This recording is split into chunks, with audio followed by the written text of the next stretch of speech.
4 సార్లు ఛాంపియన్ జర్మనీకి ఫిఫా ప్రపంచ కప్ లో అదిరి ఆరంభం దక్కింది. ఈ మ్యాచ్ లో జర్మనీతో కురాకావోపై గ్రాండ్ విక్టరీ కొట్టింది. మ్యాచ్ ప్రారంభం నుంచి జర్మనీ తన దూకుడును కొనసాగించింది. ఇక ఫెలిక్స్ మేచా 6వ నిమిషంలో గోల్ తో జర్మనీ ఖాతా తెరిచింది. అయితే 21వ నిమిషంలో జర్మనీకి షాక్ ఇస్తూ కురాసావ్ ఎదురుదాడి చేశారు. ఇక లివానో గోల్ తో స్కోర్ సమం చేసింది.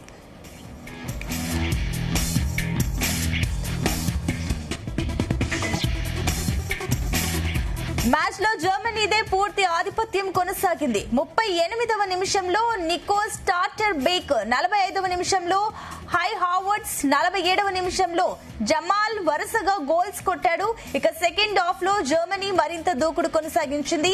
68వ నిమిషంలో బ్రౌన్, 78వ నిమిషంలో డెన్నిస్, 88వ నిమిషంకి కాయ్ సెకండ్ గోల్ సాధించారు. ఇక దీంతో కురాకావోపై జర్మనీ 7-1 తేడాతో గ్రాండ్ విక్టరీ కొట్టింది.